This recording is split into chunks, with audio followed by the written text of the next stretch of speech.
right, Magic Nation, let's go with this. Does Drake hate black women? Of course he does. So let's watch. It's called For All the Dogs. It came out last week, and the digital streets have been dragging him ever since. Some of the lyrics on the album are childish, but it matches the album cover drawn by his beloved, wonderful son, Adonis. Adonis is also featured on the song 8 a.m. in Charlotte, which is getting mixed reviews. And Daddy's name is next to the GOAT. Does that mean that Daddy's the GOAT? Yes. So it's Daddy GOAT.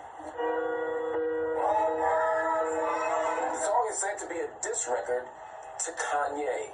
Drake also seemed to be dissing Rihanna on Fear of Heights and took direct shots at Esperanza Spalding, an award-winning bassist and singer on the song Away From Home. Drake has also been called out by Baltimore rapper Rai Rai for using her voice on Calling For You without credit. Shortly after the album dropped, the rapper announced that he is going to be taking some time off to deal with his stomach issues. The artist didn't give an exact time frame for the hiatus, but he hinted that the doors to the studio might be locked for about a year. Joining me now to unpack all this is Naima Cochran. She is an award-winning music industry veteran. She's also a wonderful writer, and she's the creator and the curator of Music Sermon, one of my favorite things going on the internet right now. Anyway, Naima, so good to see you. Welcome to the Griot. Drake is a weirdo. Let's just start there. He did a random drive-by on all these black women from, forget about like Halle Berry and asking her for permission. She said no, he did it anyway. We can talk about that. The sub against Meg Thee Stallion supporting Tory Lanez, that was trash. But on this album, he's going kind of direct for Rihanna and for Esperanza Spalding, of all people. What's going on? I think you summarized it best when you said the lyrics are childish. And that's the number one criticism. Drake is a 36-year-old father of a 5-year-old son.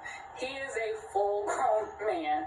And, listen, I've said on this platform, actually, I don't pretend to be in Drake's demo, but this isn't about that. This isn't even necessarily about the art not maturing. He's regressing, and he's lashing out, and it feels like he's running out of things to talk about. Like, Esperanza Spalding is at home with her bass minding her business. Rihanna is at home with her babies minding her business. Like, I don't understand the rhyme or the reason you randomly calling out Meg. These women are not talking about Drake. They're not thinking about Drake. This isn't even retaliation. And it seems like he's reaching like this weirdly catty, high school-ish level of just pettiness. And it's unfortunate. He also seems angry. He also seems angry. Like, right now, Esperanza Spalding, it's like, you still mad about this Grammy from over a decade ago? You still mad that, Rihanna was working out? Like, what's going on? What? Yeah, it's like,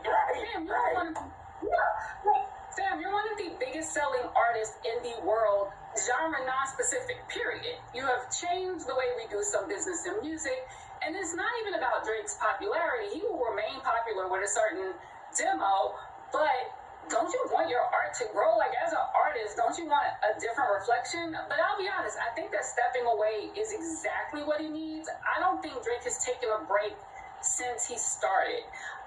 So take some time to live, find some new experiences, some new perspectives, step out of the industry bubble for a minute, and maybe he'll come back with better art. Or maybe this is just who he is. Maybe he's just petty and a weirdo and lashes out at women because he knows he can't hold his own against the guys. I don't know, but either way, I'm happy to That's see what that. it feels like. See, I feel like he was also listening to some Kevin Samuels YouTubes or something before he made his album. He's getting real incelly to me. Like, it's not just the pettiness of it. Drake has always been an incel. We're just seeing it full blown now because he's bitter. He's a bitter baby daddy. Yeah, it's like there's an actual anger and resentment and this toward black women, particularly successful black women, that I can't wrap my mind around. But there's something that I am looking forward to, and that is.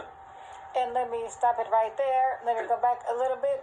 So, like he said, Drake has probably been listening to this Red Pill, Kevin Samuels content. You know how the kings sit around, I hate black women, I hate black women.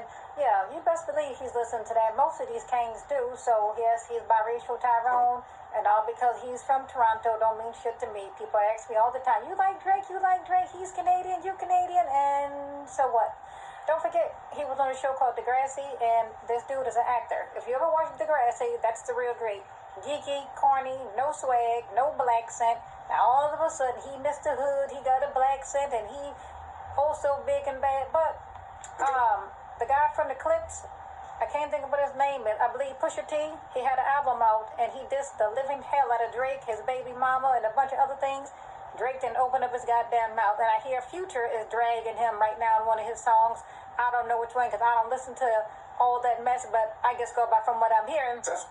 I might check it out so I can get a good laugh. But when a man steps to Drake, he's real silent, but he loves to go after black women, successful black women.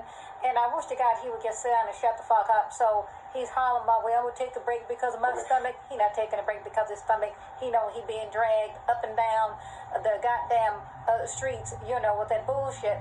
So biracial Tyrone is just as toxic, just as abusive as regular full-blooded, nappy-headed Tyrone. So these biracial dudes, especially the ones with the white mama, the black daddy, they have the same mindset as the black father a lot of times. So I'm sure his father didn't like black women. They teach that to their sons. And a lot of times when their mama is Miss Ann, she teaches her son the same thing. So they like laying up with black men, but they do not like black women. That is just a known fact. And you wonder why you have a lot of these biracials floating around. Yeah, they love to talk a lot of shit about black women. And I said, well, why don't you go over there to your white side? Because last time I checked, Drake, his mama Jewish, his daddy's black, and I ain't never heard no Jews claiming him. I've never heard no Jews saying, oh no, he's one of us. They calling him the N-word. So when I see these biracial people, oh, I'm biracial, I'm mixed, well, so white society still labels you as the N-word, but he's trash, his music is trash. I hate the black women swoon over this fool. Oh, Drake. I was like, Drake ain't handsome to me. He's funny looking. I've seen some cute biracial dudes, but he is not one of them. He is no Christian Keys. He is no Elder Bar. Those are my two favorites. And he damn sure ain't no motherfucking Lenny Kravitz. So, Drake, studio gangster. He is an actor, and he's acting. And people have fallen for that shit. So, back to his baby mom. She's some kind of French porn star. You best believe I looked that up, and she looked like a man in the face. You don't believe me? Go Google it, and you'll see for yourself. I said, Drake, you'll lay up with anything. So, you know, he like them thick. And I said, yeah, he like them thick and manly looking because his baby mama is no beauty queen. Oh, and he told her to abort that little baby. She said, oh, no, you don't. I'm having this little baby. That's my meal ticket, and I ain't got to do porn no more. Yes, I said it, sure did. So there you have it. Biracial Tyrone is toxic too. A lot of them are garbage. A lot of them are trash. I come across those types all the time. Oh, your mama white, your daddy black. Oh, okay, I see. No, not interested. I think you need to find you a preference. Another one, I'm not interested. You're going over there and get you Miss Ann. That way you can use her and abuse her and talk to her crazy. That shit don't work with me. So I don't care for him, his music, his songs. He might have maybe one or two that I do like. And then when I realized who he was and he's very disrespectful to black women, I said, oh, no more Drake. No more Drake. But I wish black women didn't get out here and buy their music because he has a lot of black women that love his music, that love him, who think he is just so fine. I was like, oh, because he a light-skinned knuckle with good hair don't make him fine. He's still garbage and he don't like black women. He's just as bad as Chris Brown and all the rest of these light-skinned Tyrones. So there you have it. That's just my little take on it. And I'm out.